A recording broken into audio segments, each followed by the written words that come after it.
जय हिंद। दो टूक में आपका स्वागत है। बृहस्पतिवार को भारत की संसद में एक घटना हुई। विकीलीक्स में कुछ खुलासे हुए और उसको लेकर के संसद में हंगामा हुआ।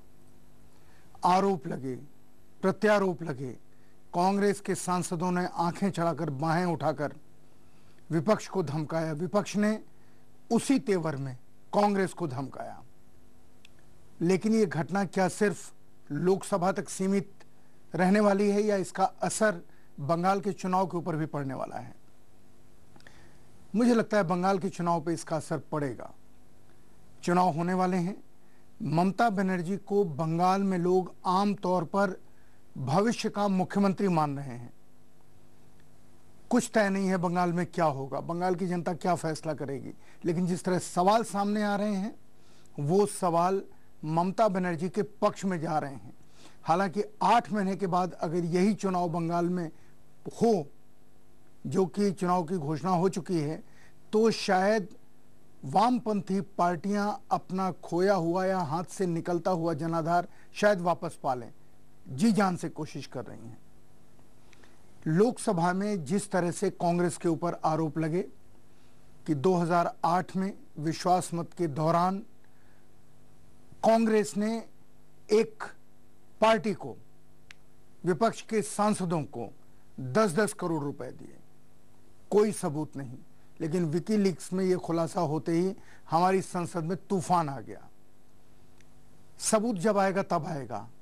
पर ममता बनर्जी बंगाल में कांग्रेस से कह सकती हैं कि अगर आपने ज्यादा सीटें मांगी तो हम आपको सीटें नहीं देंगे, क्योंकि जितनी सीटें आपको देंगे, आपके खिलाफ इतने आरोप हैं कि आपके हारने का खतरा पैदा हो जाएगा। और उससे बंगाल में वामपंथियों के खिलाफ शक्ति का प्रतीक बनी, ताकत का प्रतीक बनी ममता बनर्जी के हारने का खतरा या सरकार न बनाने का खतरा पैदा हो जाएगा। इसलिए ये मजे की चीज है कि लोकसभा में घटी एक घटना जिसका कोई सबूत नहीं, लेकिन लोगों ने उसे सच मान लिया। इसका असर बंगाल के चुनाव पे पड़ने वाला है। ममता बनर्जी आखिर कर क्या रही है और ममता बनर्जी की रणनीति क्या है? बंगाल की दीदी यानी ममता बनर्जी को फायर ब्रांड नेता माना जाता है। वो विरोध की राजनीति पर सवार होकर आज सत्ता का लाभ ले रही हैं। बंगाल चुनाव में भले ही ममता को अपने तेवर का फायदा मिलता दिख रहा हो, लेकिन बड़ा सवाल ये है कि क्या उनके पास पश्चिम बंगाल के लिए कोई एजेंडा है। माओवादी ममता के पक्ष में है। नंदीग्राम और सिंगूर में सीपीएम के रेड ब्रिगेड के खिलाफ जब तृणमूल कांग्रेस ने संघर्ष किया था, वहां पर सीपीएम को रोकने के लिए तृणमूल कांग्रेस के पास न तो मजबूत संगठन था और न ही उनका वहां कोई प्रभाव था। फिर भी उन्होंने एक सफल आंदोलन को चलाया और नेतृत्व किया। बंगाल में जहां जहां माओवादी फैले हैं उस इलाके में सीपीएम की हालत खराब हुई है। राज्य में जहां जहां सीपीएम का सफाया होता है वहां ममता बनर्जी फायदे में रहती है। पश्चिम बंगाल में जो भी घटना घटती है उसका दोष वो सत्ताधारी सीपीएम पर ही मढ़ती है। ममता की राजनीति का यही तरीका भी है। इससे उनकी राजनीति आगे बढ़ती है और उनको राजनीतिक फायदा मिलता है। ममता बनर्जी का दल एक क्षेत्रीय दल है। असल में वो अपने राजनीतिक भविष्य को ध्यान में रखकर ही काम कर रही हैं। पश्चिम बंगाल और केंद्र में कांग्रेस के साथ ममता का दोहरा व्यवहार उनकी दीर्घकालिक रणनीति पर आधारित है। वो अभी भी कहती रही हैं कि जब तक उनको यूपीए से निकाल नहीं दिया जाता वो यूपीए में बनी रहेंगी।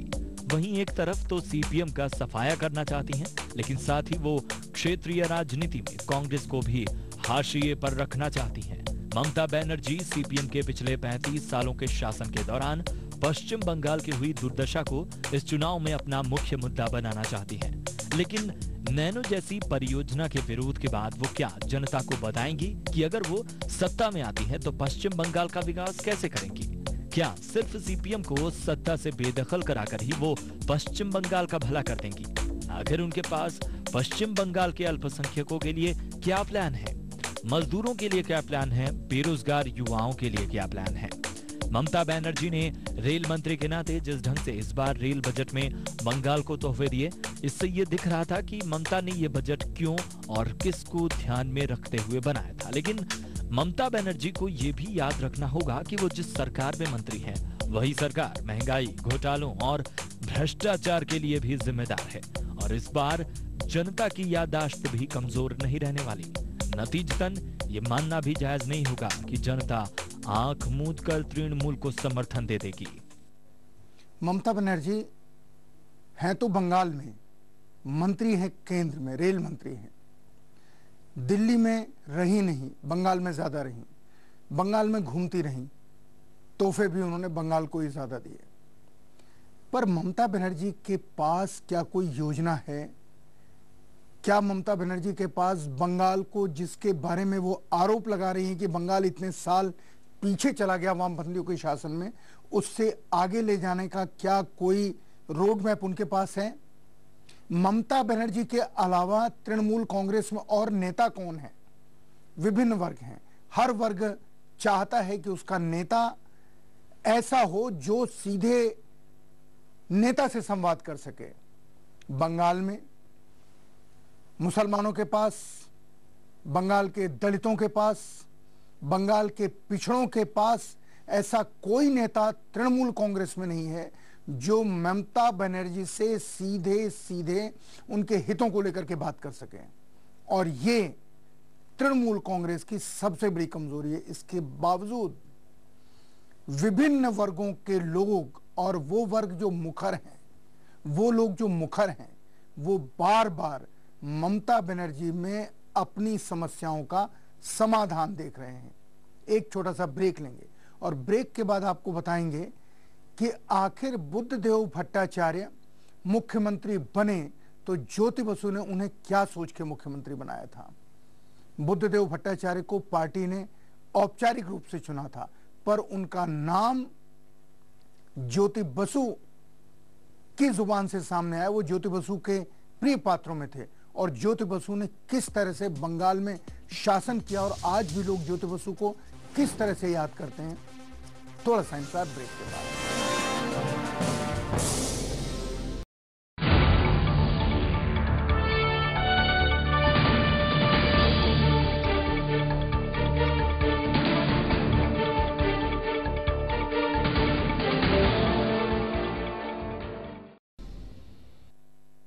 ब्रेक के बाद दो टूक में आपका स्वागत है। ज्योति बसु बंगाल के मुख्यमंत्री नहीं रहेंगे, इसकी किसी ने कल्पना ही नहीं की थी, लेकिन ज्योति बसु ने एक फैसला लिया, बुद्धिमानी भरा फैसला। उनकी उम्र 90 साल से ज्यादा हो चुकी थी। उन्होंने सोचा कि अगर मैं अब भी मुख्यमंत्री रहता हूं तो कोई दूसरा मुख्यमंत्री पद के ऊपर पनप नहीं पाएगा। उनके नीचे कई लोग बराबर की हैसियत के थे।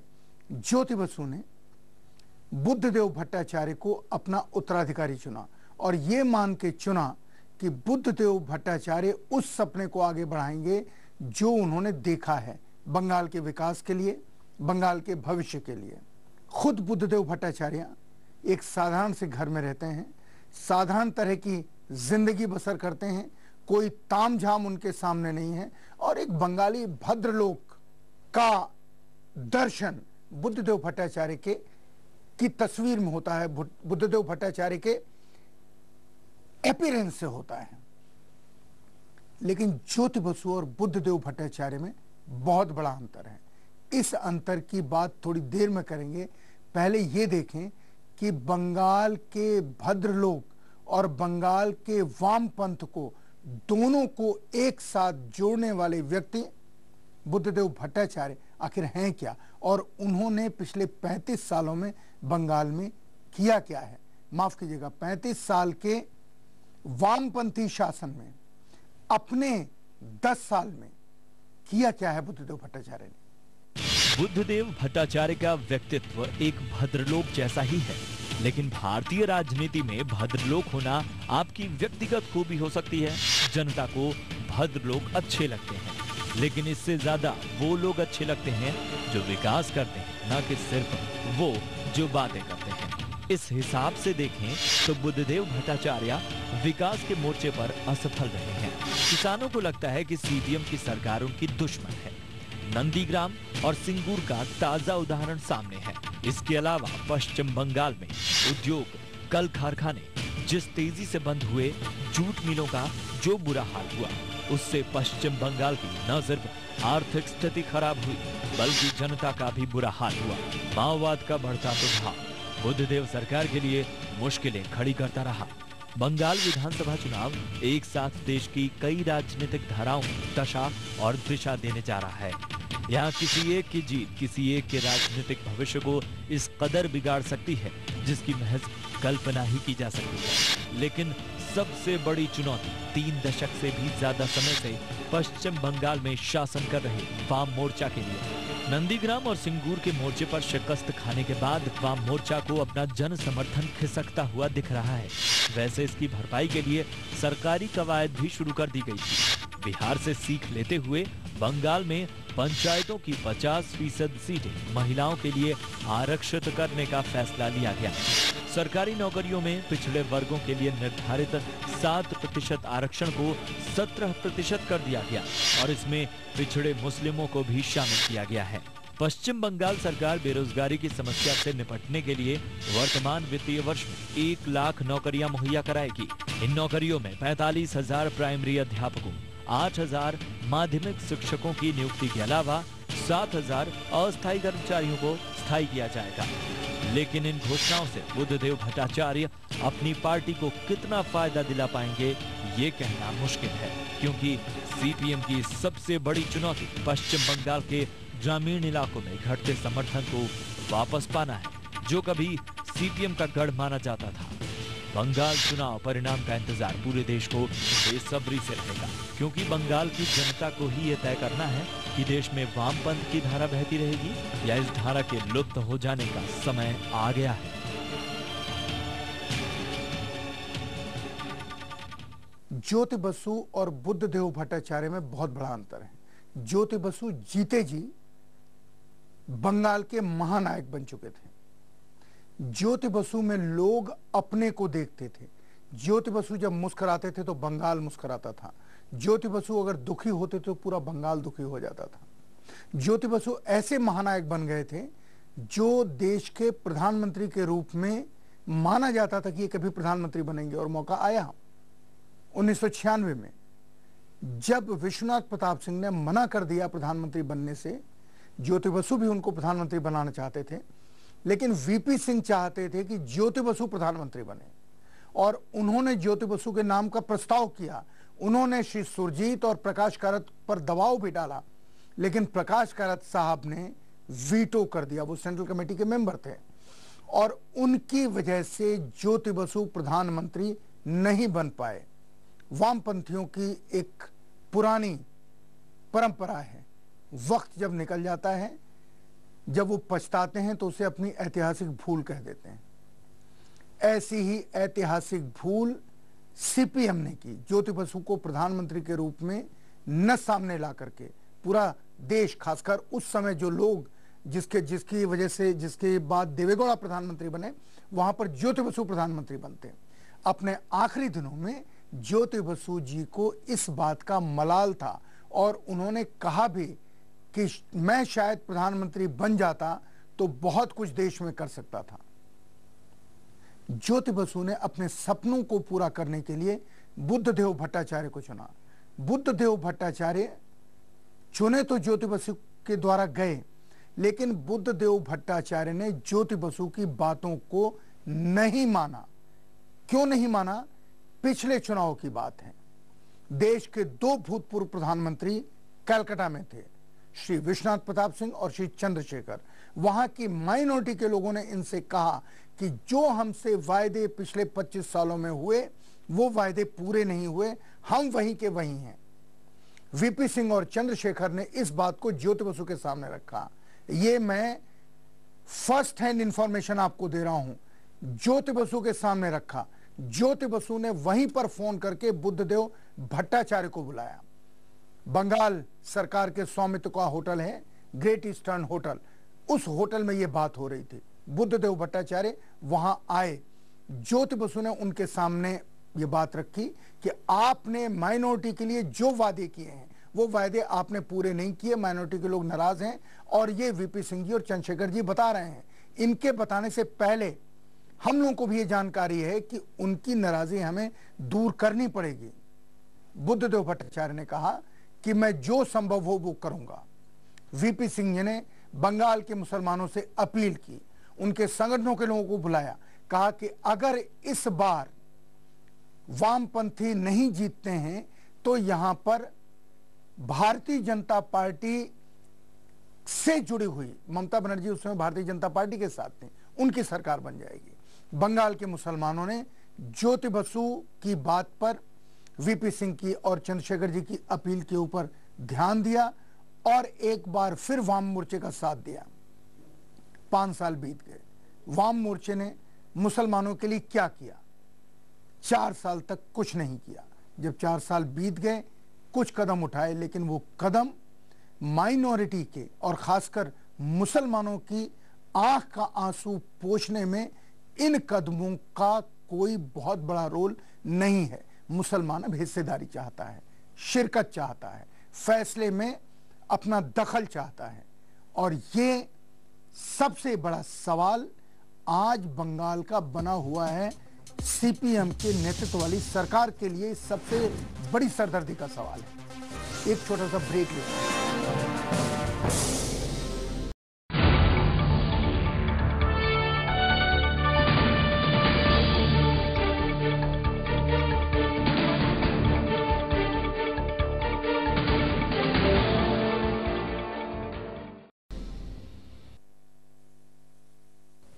ब्रेक के बाद 2 टूक में आपका स्वागत है। बंगाल, क्या बंगाल में पिछले 35 साल में कुछ नहीं हुआ? जरूर हुआ। बंगाल के गरीबों को, बंगाल के मजदूरों में एक नया आत्मविश्वास पैदा हुआ। बंगाल में ये साबित किया सीपीएम ने कि गांव-गांव में संगठन बनाया जा सकता है। सीपीएम ने ये साबित किया कि लोगों की सबसे बड़ी समस्या जमीन, भूमि सुधार कानून लागू किए जा सकते हैं। बिहार में भूमि सुधार कानून अभी तक लागू नहीं है, वहां जमीन का कोई हकीकत में रिकॉर्ड ही नहीं है।